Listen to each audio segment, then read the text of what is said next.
செருப்பு தோட்டம் கடை போட்டிருக்கேன். அது ஃபுல் டைம் வேலை தாத்தா. பின்ன என்ன தாத்தா, நானும் எவ்வளவு நாள் தான் மொட்டை பையனா வைக்கிறது. அதான் கஷ்டப்பட்டு ஒரு பொண்ணை உஷார் பண்ணிட்டேன். என்னடா சொல்ற?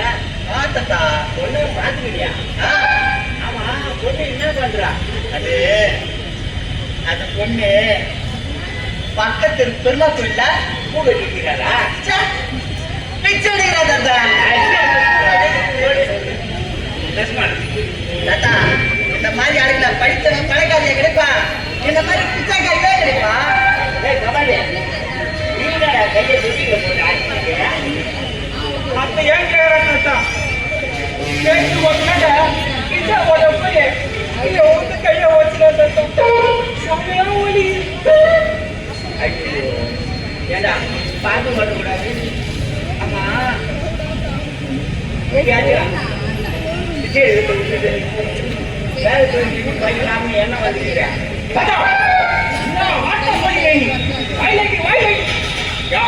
போயிட்டா நாங்க இவரதா தாத்தா பிச்சை எடுக்கிறதா புல் டைம் பிச்சை ஓட்டுது. அது பார்ட் டைம் வேலை. டேய், பிச்சைக்கார பண்ணுங்களா? நன்றியில போற வரைக்கும் நீ திரும்பவே மாட்டேங்கிறேன். ஆமா, ஒத்த கையில பிச்சை போட்டல வலிக்குமே, எப்படி ஓட்டுவேன்? மளிகை சார் தைச்சாத்தா மளிகை காசி அப்ப என்ன பண்றது? மளிகை சொல்லா நீ கையை எடுத்துட்டு ஓடி வேண்டியதா? ஏய், உனக்கு ஏன் கபாலிக்கு பேர் வச்சுக்கிறேன் மாடா? ஆனா நான் முன்னாடி வச்சு கபாலிங்க இந்நேரம் எனக்கு மட்டும் கிளம்பு பார்த்துக்கலாம். அதான்டா நல்லா சுத்தம் போய் போய் கண்டில கொண்டு வந்தா நடுவுலே வந்து பிச்சைக்காரன்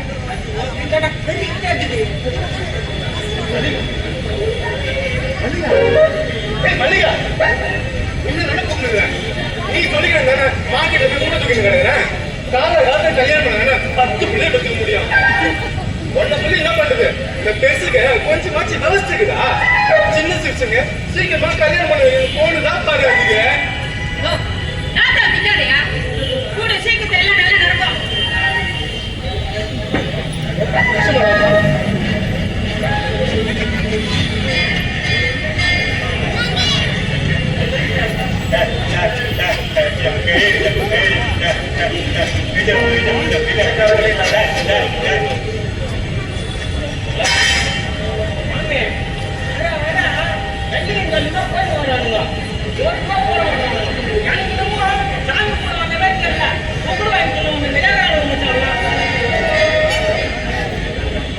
மல்லிகை நல்ல மனமா இருக்கு, ஃப்ரெஷ்ஷா இருக்கா?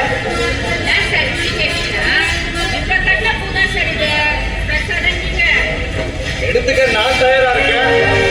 பூ ஓகே சம்மதமா? நான் இந்த பூவை கேட்கணும்.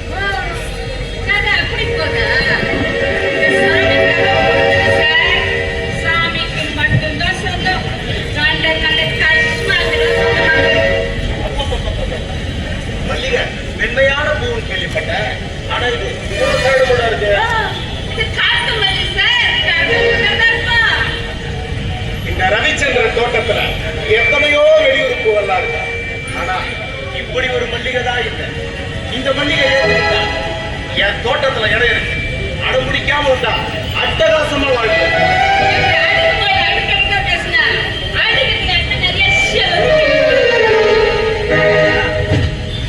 இந்த செருப்பால் அடிக்கிறதுக்கு பார்த்தா